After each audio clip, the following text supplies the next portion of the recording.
Olá, esse vídeo que você vai assistir é um de 5 dos vídeos que eu disponibilizei para você compreender um pouco melhor os complexos parentais.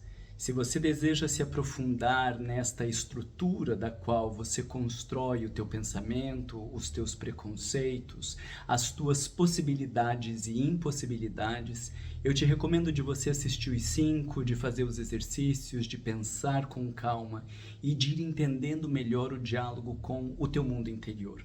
Os feedbacks que eu tive desse material foram muito significativos em termos de como eles ajudam a ter mais discernimento para que as pessoas consigam se conhecer, e é por isso que eu estou te disponibilizando agora. Espero que faça sentido para você e que te ajude também da mesma forma.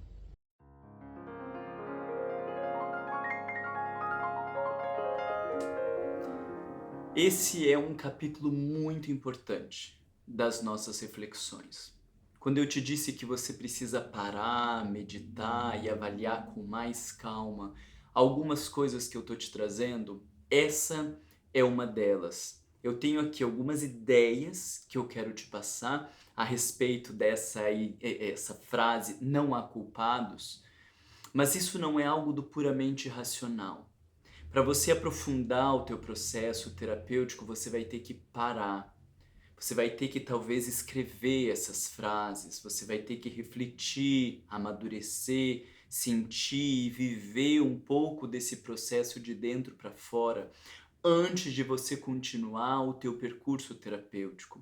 Porque se essas coisas elas não estão acomodadas aí dentro, você não consegue avançar nessa viagem para o teu inconsciente. Então, a nossa premissa básica é: não estamos em busca de culpados.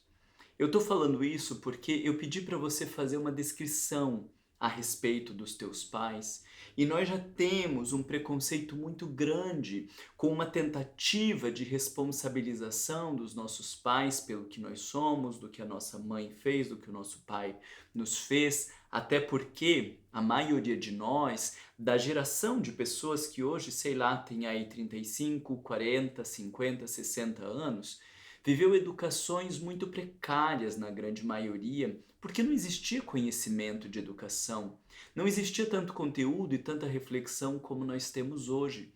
Então a gente sabe que a coisa foi muito difícil e a gente sabe que existem vários autores, várias colocações que trazem muito esse peso de responsabilização dos pais. Eu queria que você conseguisse fazer a descrição mais genuína possível sem tentar o processo de absolvição ou de culpados que eu quero te explicar aqui. Nós não estamos em busca de culpados porque esse processo ele não auxilia a gente em termos do desenvolvimento psicológico. Eu vou tentar te mostrar isso. O que eu quero que você entenda é que o nosso elemento é compreender o funcionamento, um pouco do funcionamento dos nossos pais, daquilo que eles nos mostraram, daquilo que eles nos apresentaram, para que a gente analise como cada um de nós reagiu a estas experiências. Então, por isso nós estamos falando dos pais, porque nós estamos falando de como eu vivi aquela experiência. Nós nos construímos nestas relações e por isso, como uma relação é feita de duas partes, nós precisamos olhar para a parte do outro para daí conseguirmos olhar para a nossa parte. Fica muito mais difícil de você fazer isso se você olhar só para essa parte. Fica muito difícil você fazer isso se você olhar só para essa aqui. Nós precisamos olhar para essas duas partes da relação. Mas é importante a gente entender que não foram as relações que nos construíram. Essa é uma frase importantíssima. Nós nos construímos a partir da relação. Não foi ela quem me construiu, mas eu me construo a partir desta relação. A partir da forma como eu olho, como eu interpreto e como eu atribuo valor a tudo que me foi apresentado. Eu acho que alguns de vocês já ouviram falar daquela comparação, é de senso comum, de dois filhos que tinham um pai alcoólatra. E aí eles tomam caminhos diferentes na vida E um conta a sua história, ele se transforma num cara muito bem-sucedido, um pai de família, uma pessoa bastante desenvolvida emocionalmente, e ele vai dizer: Eu tive um pai alcoólatra. E eu vivi experiências horríveis com o alcoolismo do meu pai, a dissolução da nossa família, as agressões, as dores, e eu prometi para mim mesmo que eu jamais ia repetir essa experiência para mim e nem para ninguém que tivesse próximo. O outro era alcoólatra, repetindo as mesmas coisas do pai numa vida miserável, com muitas dores, com muitas contradições. E ele dava a mesma explicação: eu tive um pai alcoólatra que batia em nós com o desagregar da família e por isso eu não tenho outra referência, eu não sei como viver. Não ache tão bonita essa história como as pessoas colocam, porque eu vou te explicar que tanto um elemento quanto o outro não são processos saudáveis em termos do desenvolvimento psíquico, e eu vou te explicar o que tem a ver com aquilo que a gente chama do complexo parental, de como a gente lida com o complexo parental. Mas eu trouxe esse exemplo para você para mostrar que nós podemos partir de uma mesma experiência e nos relacionarmos com esta experiência de uma maneira diferente. Esse percurso a gente está fazendo aqui. Então, o que eu quero te ajudar primeiro é a você entender da onde que você está vindo. Como eu digo nos podcasts, qual é a tua matéria-prima? O que estes pais te ofereceram? Para que depois a gente analise o que você fez com o que os teus pais te ofereceram. Então, nesse sentido, além da tua descrição a respeito dos teus pais, eu ainda vou trazer várias informações sobre perfis ou comportamentos do pai, perfis e comportamentos da mãe, traços psíquicos saudáveis, traços psíquicos adoecidos, porque eu pretendo que você vá voltando na tua lista e você vá ampliando aquele teu texto sobre quem é o teu pai e quem é a tua mãe. Mas esse vídeo que eu tô te fazendo é para reforçar que nós não estamos em busca de culpados. Nós estamos em busca de fazer uma descrição para que a partir desta descrição você consiga aprofundar a tua análise. Quando nós temos um culpado, nós interrompemos o processo de reflexão. Eu vou te dar um exemplo muito simples. Eu acredito que eu deprimi depois que o meu marido me abandonou. Então eu coloco a responsabilidade pelo meu estado no meu marido. Não há reflexão sobre como eu reagi em relação ao meu marido. Não há uma reflexão se eu contribuí para o meu marido me abandonar. Não há uma reflexão se eu me abandonei antes do meu marido me abandonar. Não há reflexão. E como não há reflexão, não existe possibilidade de transformação. Obviamente não existe possibilidade de reestabelecimento. Mas o outro ponto, ele também é importante. Há pessoas que vão dizer: eu sou um fraco. Eu deprimi porque eu não tive força de vontade, porque eu não consegui lidar com a morte do meu marido, porque eu não consegui lidar com a sua traição, com o seu abandono, porque eu sou uma pessoa fraca, porque eu tenho transtorno bipolar, porque eu sou depressivo. Isso também é uma tentativa de achar um culpado. A culpa é a minha depressão, a culpa é porque eu sou fraco, a culpa é porque eu não sei lidar, e isso interrompe também o processo de análise. Eu estou tentando aqui te convencer que a gente não está em busca de culpados, porque isso não nos ajuda a aprofundar a viagem em termos do nosso autodescobrimento. Nós estamos aqui em busca de compreender a dinâmica psíquica, como você funciona, o que a vida te traz e como você lida com isso que a vida te traz. A partir da relação com os teus pais, mas isso é uma reflexão que cabe para a sua vida inteira.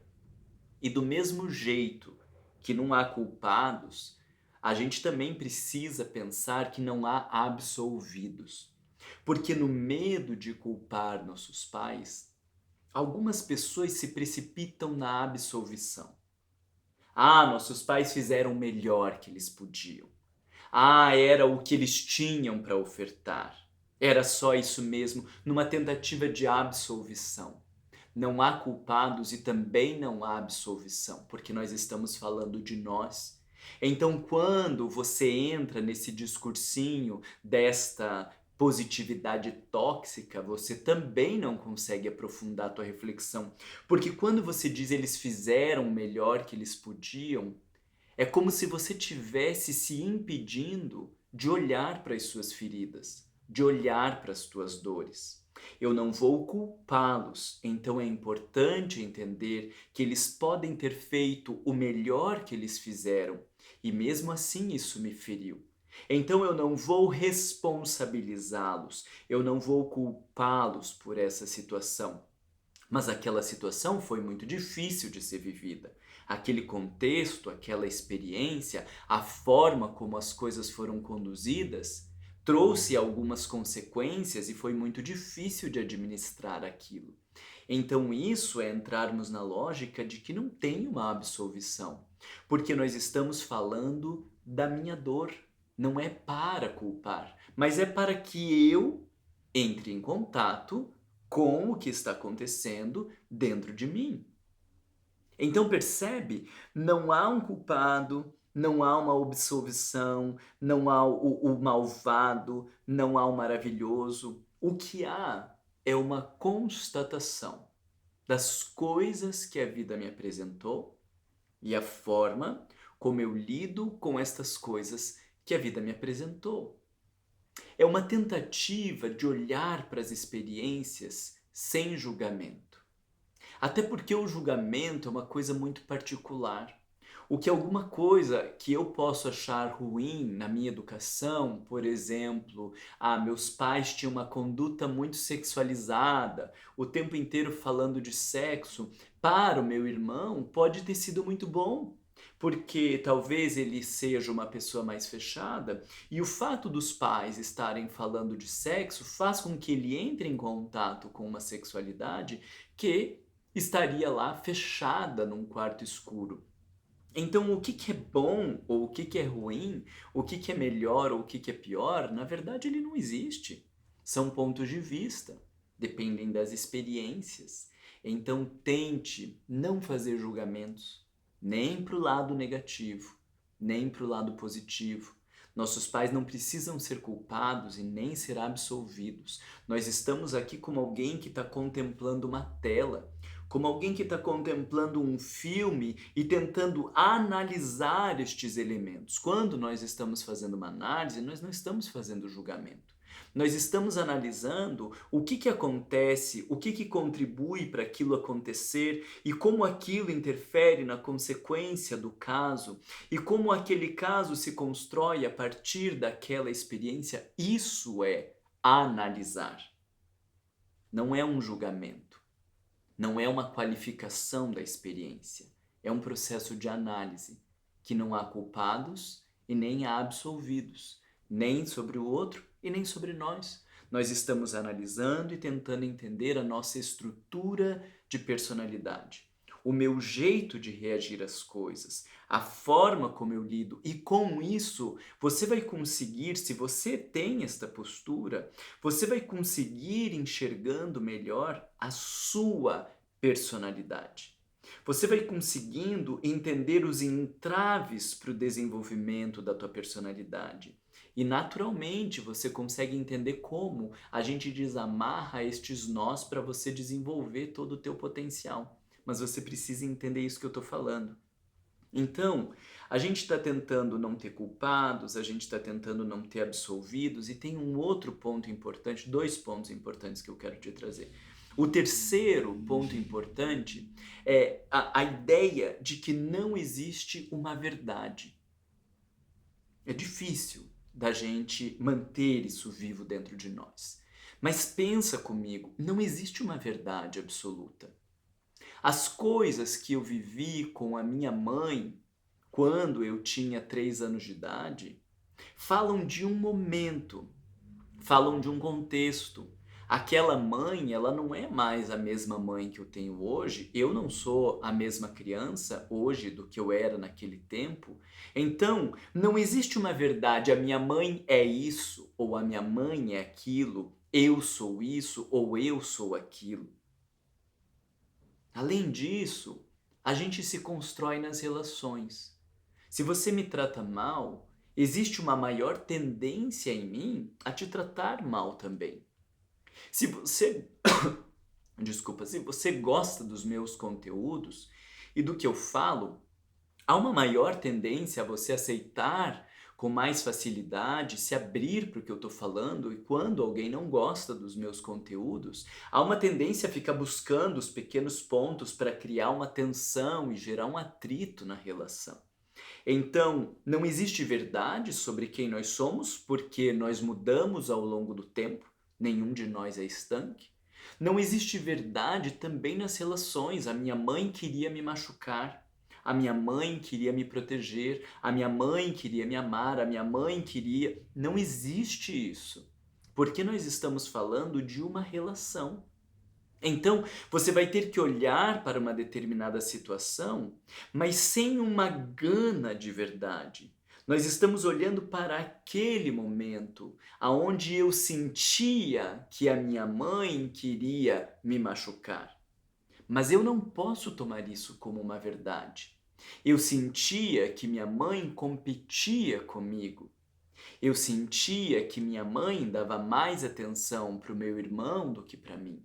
Isso são todas hipóteses, mas que está falando de algo que é como eu sinto, que é como eu vivo. Então, entenda que não existe uma verdade, porque as pessoas vão se transformando, porque nós vamos nos transformando, porque as relações vão se transformando e nós agimos de maneiras diferentes, e ainda porque existe o elemento da projeção.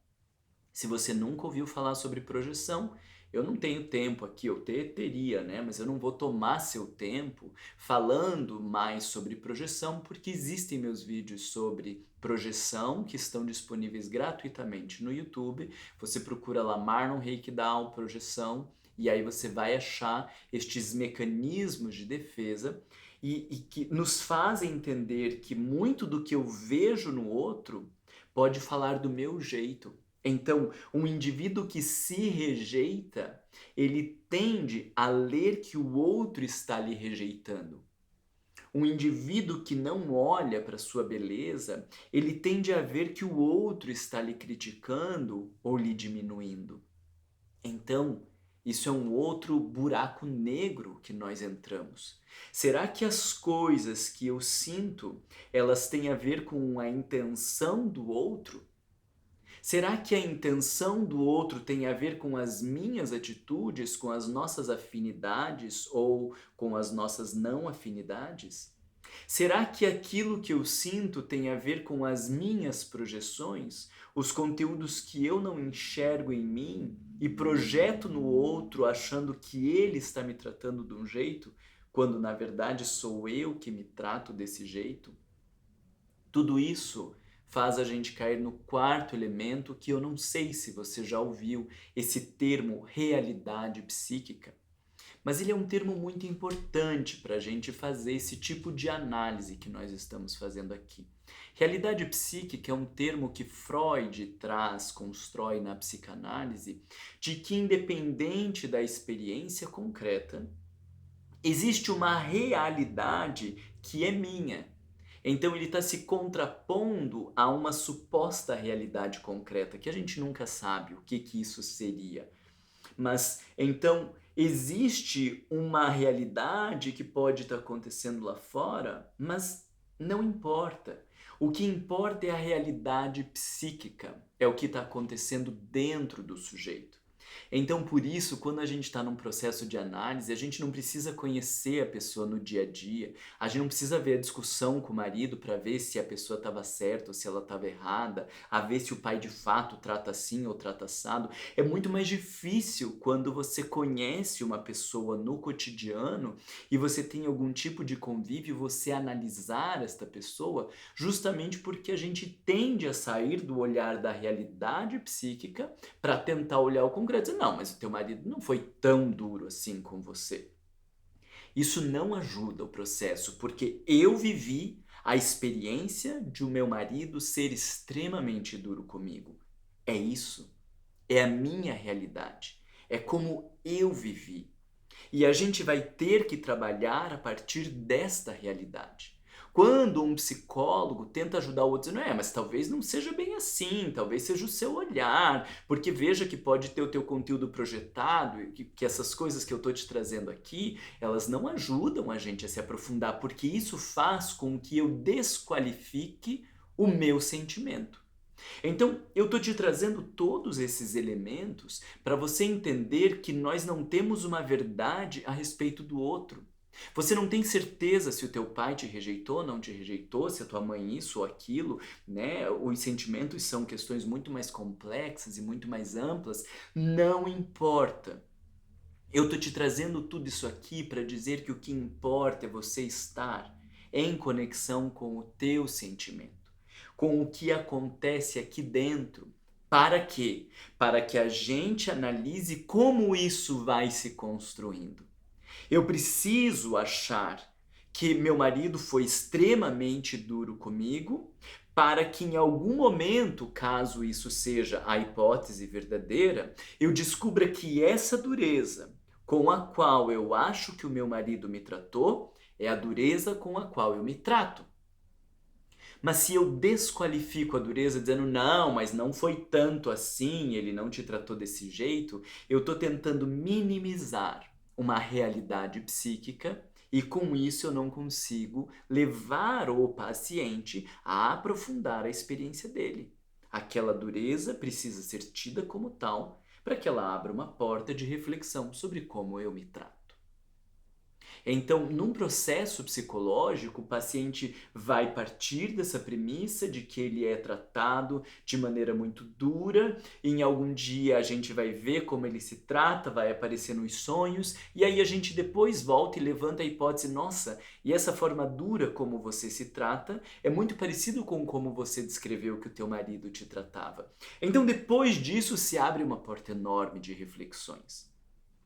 Eu não quero te confundir mais aqui quando eu estou falando de realidade psíquica, mas o que eu quero te ajudar a perceber é que por vezes a imagem que a gente tem do outro, ela se desmorona, a gente tinha uma imagem muito negativa da pessoa e depois a gente vê uma pessoa mais positiva. Ou o contrário, a gente tinha uma imagem muito positiva e quando começa a mexer nas nossas questões, a gente vê algo muito mais negativo do que a gente imaginava.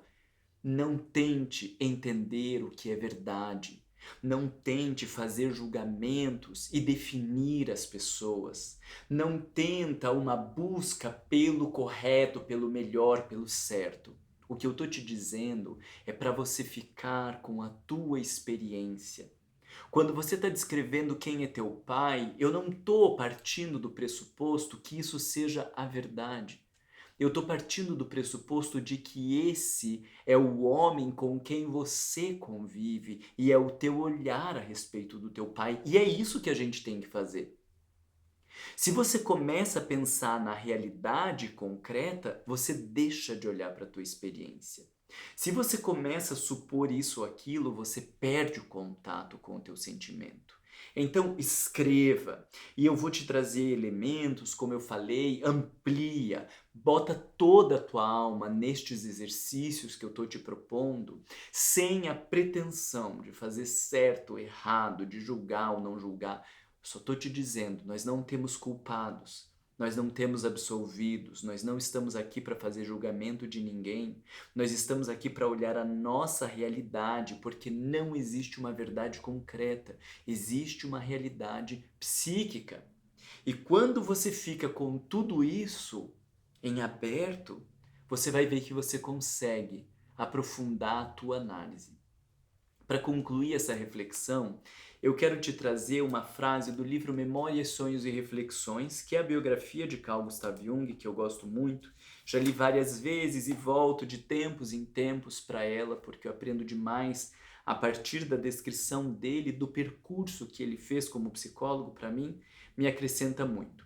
E no final, very end, ele fala no penúltimo parágrafo, antes de terminar, antes de vir os apêndices, ele tem um parágrafo lindo que traz muito disso que eu estou tentando te traduzir sobre a experiência.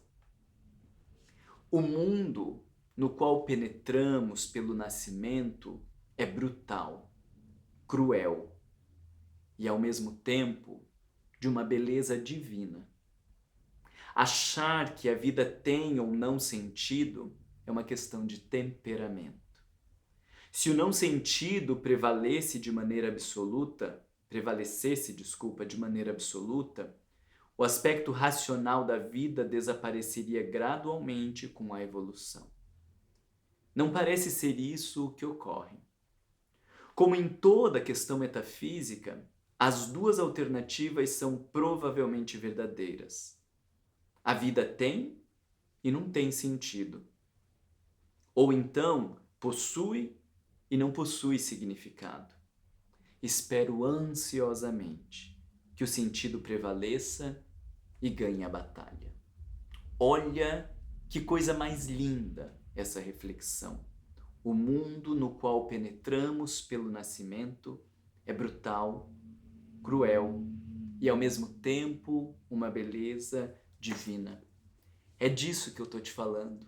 Olha para todas as cores da tua experiência, olha para todos os tons, para todos os cheiros, para tudo que a vida te trouxe. Porque aí, quando você conseguir olhar melhor para isso que a vida te ofereceu e você vai seguindo alguns direcionamentos que eu vou te dar aqui, você vai entendendo melhor a tua personalidade e com isso você consegue que o sentido prevaleça, porque você vai entendendo melhor que a vida te trouxe muitas coisas que podem te ajudar no teu desenvolvimento psíquico, que podem te ajudar a ir além, que podem te ajudar a transformar-se de dentro para fora. Então, essa é um pouco da nossa busca, de compreender o sentido destas experiências. Mas entende isso que eu estou falando. Você só vai conseguir compreender o sentido ou atribuir sentido a estas experiências quando você para de buscar culpados, quando você também evita fazer absolvições, quando você não está aqui para julgar aquilo que você está vendo, quando você consegue abstrair a ideia de uma verdade e quando você enxerga que tudo que você vive faz parte da tua realidade psíquica. Então, com isso, a gente consegue atribuir sentido às nossas experiências e viver um processo de transformação de dentro para fora. Agora lembra do que eu te pedi no início. Não corre para o próximo vídeo. Fica com cada uma dessas frases. Olha para elas e pensa se você concorda, se você discorda, como que você enxerga isso na tua vida, como que você enxerga isso nas tuas relações, amadurece essa reflexão dentro de você e só depois que isso tiver um trânsito aí mais natural, você dá sequência para as nossas reflexões, tá bom?